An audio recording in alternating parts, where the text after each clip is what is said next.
नबियुल अमीनुल करीम व नहनु अला ज़ालिका लमिनश शाहिदीना वश्शाकिरीन वल्हम्दुलिल्लाहि रब्बिल आलमीन। इंतहाई अक़ीदतो मोहब्बत और एहतराम के साथ बारगाहे रिसालत मआब सल्लल्लाहु ताला अलैहि वसल्लम में दुरूद शरीफ का नजराना पेश करें।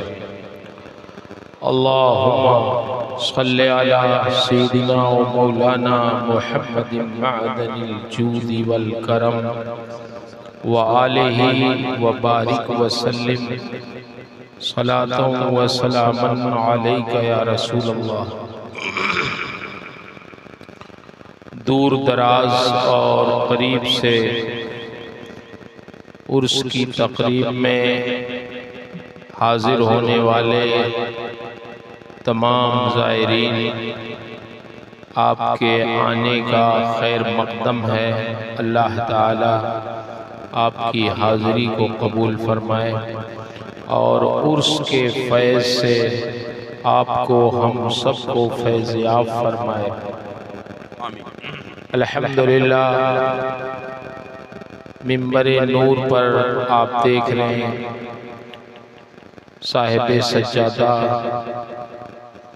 पीरे तरीक़त हज़रत मौलाना सैयद ग़ुलाम रसूल साहब क़िबला और उनके बिरादर गिरामी हज़रत मौलाना सैयद अब्दुल वदूद साहब क़िबला और बहुत से मुअक्कर मुअज़्ज़ज़ उलमाए किराम तशरीफ़ फरमा हैं। रात के 3 बजने वाले हैं। 3 बजे जलसों में कोई बेदार बड़ी मुश्किल से मिलता है, लेकिन यह आपकी मोहब्बत है अपने पीर खाने से, साहिब सज्जादा से, पीरे तरीक़त से, कि उनकी रूहानियत ने आपको बेदार रखा। क्या बात, सुभान अल्लाह, सुभान अल्लाह। अल्लाह ताला इस मोहब्बत की आपको हम सबको जज़ाए खैर अता फरमाए। वक्त बहुत कम है। मेरे बाद एक बहुत अच्छे खतीब मखदूम गिरामी मर्तबत हज़रत अल्लामा मौलाना ज़ाकिर हुसैन साहब क़िबला गियावी, उनका बयान होगा। वो अगर आप सोना भी चाहेंगे तो आपको बेदार कर देंगे। अल्लाह ताला ने उनमें सलाहियत दी है। मैं दो एक बातें आपसे अर्ज़ कर दूं। पीर और मुरीद का रिश्ता ये इसलिए होता है कि मुरीद अपने पीर से करीब होकर खुदा से करीब हो जाए। क्या बात, वाह वाह, यही न मकसद है। माशाअल्लाह। वासिल इल्लल्लाह हो जाए। मुरीद इसलिए होया जाता है ताकि आदमी नेक हो जाए, और नेक इसलिए होया जाता है कि अल्लाह फरमाता है वहुवा यतवल्लस सालिहीन, अल्लाह नेकों की मदद फरमाता है। सुभान अल्लाह। जब बंदा नेक होता है तो उसकी मदद होती है। नेकी की पहचान कि बंदा अपने मामलात को अपने रब के हवाले कर दे। बोले तो शुक्र की जुबान बोले।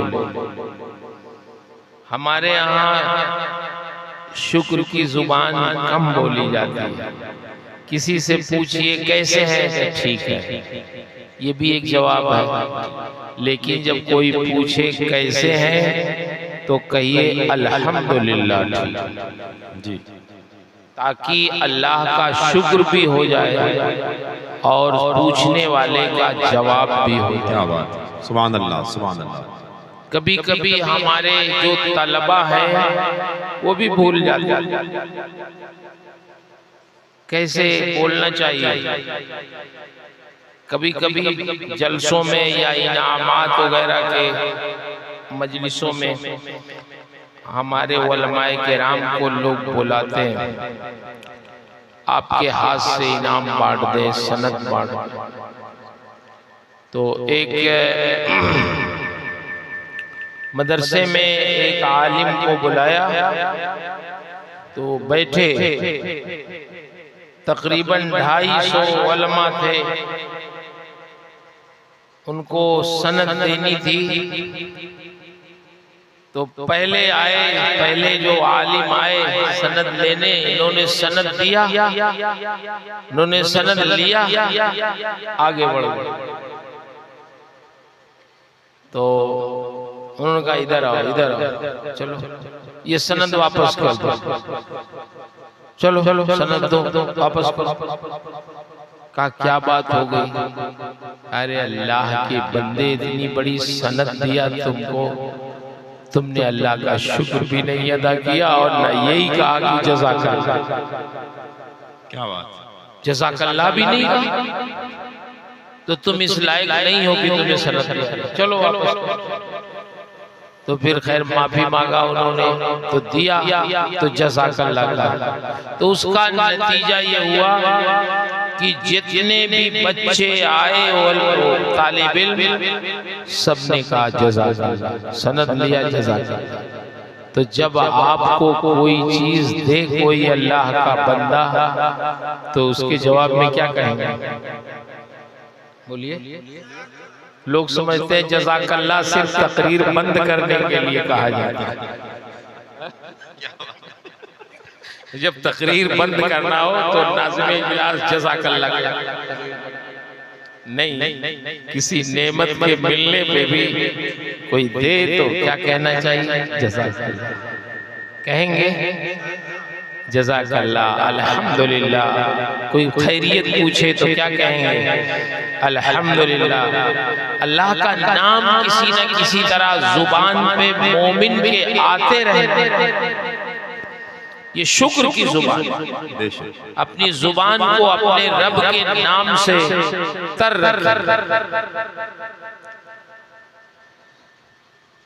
मैं अर्ज कर रहा था, नेक बनिए। जब बंदा नेक बनता है तो अल्लाह उसकी मदद करता है। एक बादशाह के महल के करीब एक बूढ़ी खातून का मकान था। बूढ़ी खातून नेक थी, अल्लाह वाली थी। कहीं वो अपनी रिश्तेदारी में चली गई, काफी दिन रह गई। उसी जमाने में बादशाह को अपना महल वसी करने की जरूरत पेश आई, तो उसका मकान भी अपने महल में बादशाह ने शामिल कर लिया, महल बना लिया। वो बूढ़ी खातून जब अपनी रिश्तेदारी से लौट के आई तो अपना मकान तलाशने लगी, तो मकान ही नहीं मिल रहा। उन्होंने पूछा, मकान मेरा क्या हो गया? ये माइक इसमें इको है, शायद इसको जरा सादा कर दें थोड़ी देर के लिए। अच्छा, उन्होंने पूछा मेरा मकान हुआ क्या? लोगों ने बताया आपका मकान बादशाह ने अपने महल में शामिल कर लिया, उसको अपना महल बढ़ाना था, वसी करना था, तो तुम्हारे मकान को महल में तब्दील कर लिया, तुम थे नहीं। जब उसने सुना, ठीक हो गया। जब उसने सुना, बूढ़ी खातून ने, नेक थी, अल्लाह वाली थी, तो एक आह भरी और आसमान की तरफ हाथ उठाया और कहा, ये अल्लाह, मैं अगर नहीं था तो तू तो था। क्या बात है, क्या बात है। तेरी हिफाजत में मेरा मकान था, कहाँ चला गया? जैसे ही एक भर के उसने दुआ किया, अपने रब को याद किया, तो बादशाह का महल जमीन पे आ गया।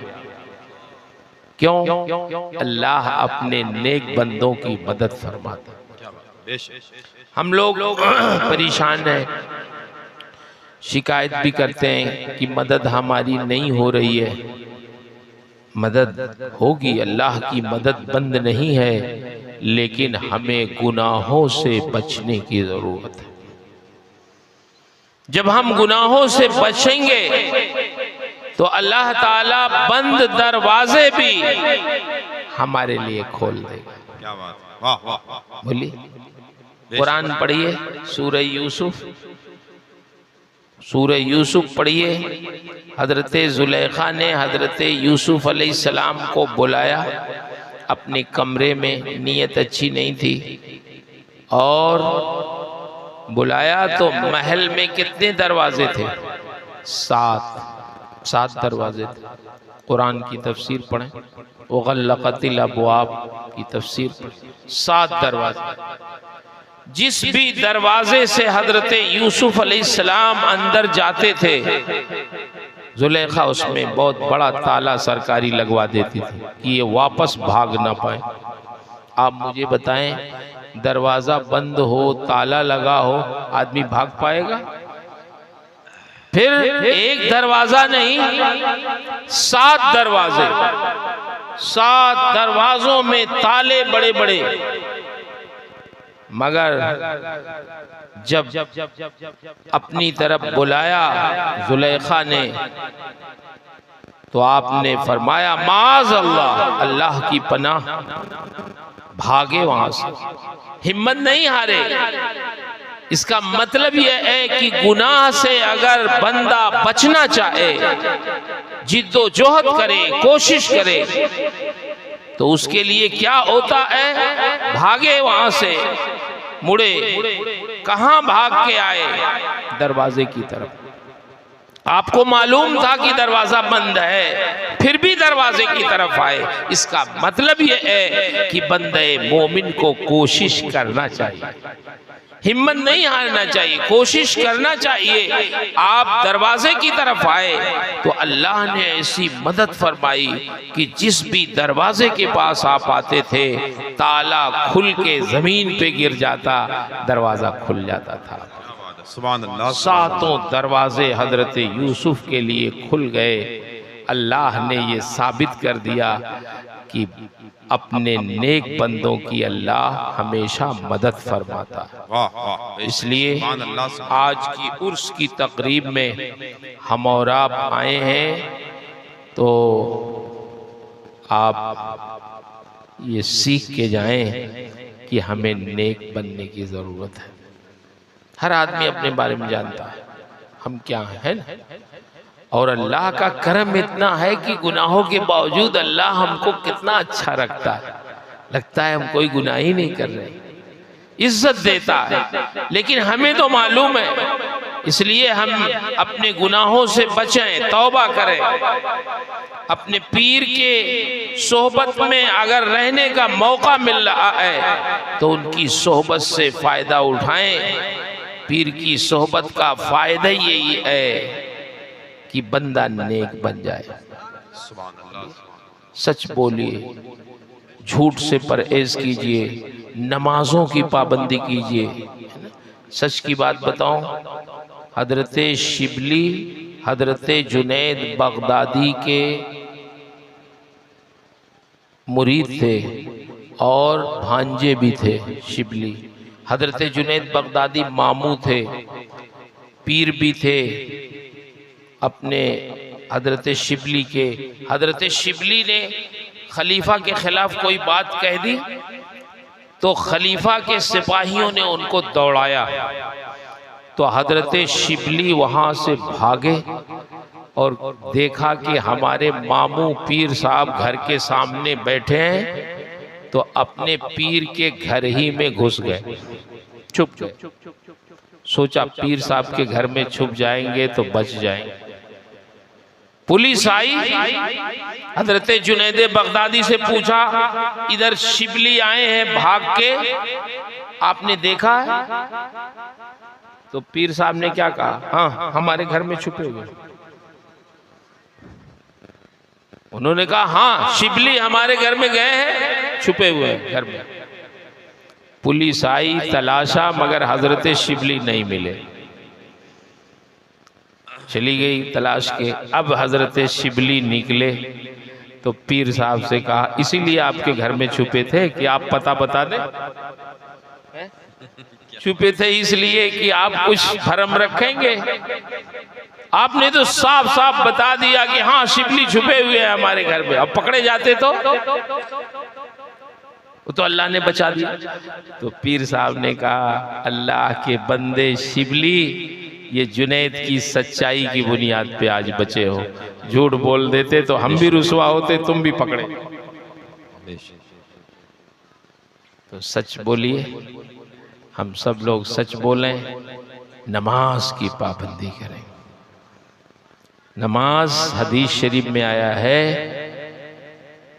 एक सहाबी से सरकार इरशाद फरमाते हैं कि अगर किसी के घर के सामने दरिया बह रहा हो और 5 मरतबा कोई उसमें गुस्ल करे तो कोई मैल कुचैल रह जाएगी? उन्होंने कहा नहीं हुजूर। कहा बस इसी तरह नमाज जब 5 मरतबा बंदा पढ़ता है तो वो भी गुनाहों से पाकीज़ा हो जाता है। एक दरख्त की शाख पकड़ के हिलाया सरकार ने तो उसके पत्ते झड़ने लगे। इरशाद फरमाया जिस तरह इस दरख्त से पत्ते झड़ते हैं, ऐसे ही बंदे मोमिन जब नमाज पढ़ता है तो उसके जिस्म से गुनाह झड़ जाते हैं। तो हम सब लोग गुनहगार हैं और गुनाहों के मग़फ़िरत की ज़रूरत है। अल्लाह ने कितना इंतज़ाम बेहतर कर दिया है कि 5 मरतबा अगर नमाज पढ़ लें तो हमारे जिस्म से भी गुनाह ऐसे झड़ जाते हैं जैसे दरख्तों से पत्ते झड़ जाते हैं। सुभान अल्लाह। अल्लाह ताला आपको हम सबको नमाजों की पाबंदी की तौफीक अता फरमाए। जो हमारे बुजुर्गों का, खानकाहों का नारा है, सिद्क़े मक़ाल, अक्ले हलाल, सच बोलने, हलाल खाने, हलाल पीने की तौफीक अता फरमाए, क्योंकि ये तक़वा की असल है, परहेज़गारी की असल है। और आप उर्स की तक़रीब में आए हैं तो अल्लाह ताला आपके रहने आने जाने सब में आपकी हिफाजत फरमाए, आपकी अक़ीदतों में इजाफ़ा फरमाए। अपने पीर, अपने बुज़ुर्गों से, अपने माँ बाप से, अपने असातिज़ा से खूब मोहब्बत रखिए। इनकी खिदमत जहाँ तक हो सके करिए। माँ बाप अगर बूढ़े हों तो बेपनाह उनकी खिदमत करिए, क्योंकि सरकार की खिदमत में बड़े बड़े जलीलुल क़द्र सहाबी आते, कहते हुजूर आपके साथ चलेंगे जंग करने। तो सरकार पूछते माँ बाप जिंदा हैं, बूढ़े हैं? अगर कहते हाँ तो फरमाते हमारे साथ जंग नहीं करना है, जाके अपने माँ बाप की खिदमत करो, अल्लाह उसी में तुम्हें सवाब अता फरमा देगा। वापस कर देते। तो जब चाहिए तो अपने माँ बाप की इतनी खिदमत कीजिए कि आपके माँ बाप समझ जाएं कि मेरा बेटा मुरीद हुआ जब से, तब से अपने माँ बाप का फरमाबरदार भी बहुत हो गया। आपके अंदर पीर के हुस्न अखलाक नजर आए, उनके जलवे नजर आए, इसीलिए मुरीद होया जाता है ताकि इनके ज़रिए से हम खुदा तक पहुँच जाएं। अल्लाह से दुआ है अल्लाह हमारे हज़रत पीर तरीक़त सैयद ग़ुलाम रसूल साहब क़िबला मद्दज़िल्लहुल आली के फैज़ में और बरकतें अता फरमाए। इनका साया आतिफ़त दराज रखे, इनकी सेहत बहाल रखे, इनके बच्चों को भी बाअमल बाफ़ैज़ आलिम दीन और आलिम रब्बानी बनाए, अपने बुज़ुर्गों के नक्श कदम पे चलाए। मैंने जो कुछ भी अर्ज़ किया मुख्तसर से वक्त में, जो हक़ कहा, सवाब कहा, दुरुस्त कहा, वो सब मेरे रब की तरफ से है। मेरे बयान में, मेरी ताबीर में, मेरे समझाने में, ख़ुद मेरे समझने में जो गलतियाँ हैं मेरी तरफ से हैं। अल्लाह मुझे हक़ कहने, हक़ सुनाने, ख़ुद हक़ पे कायम रहने और हक़ की नशर व इशाअत की तौफ़ीक़ अता फ़रमाए। अस्तग़फ़िरुल्लाह रब्बी मिन कुल्लि ज़ंबिन व अतूबु इलैह। अस्सलामु अलैकुम। सुभान अल्लाह, माशाअल्लाह। रहबर कामिल शेख़ कामिल पीर कामिल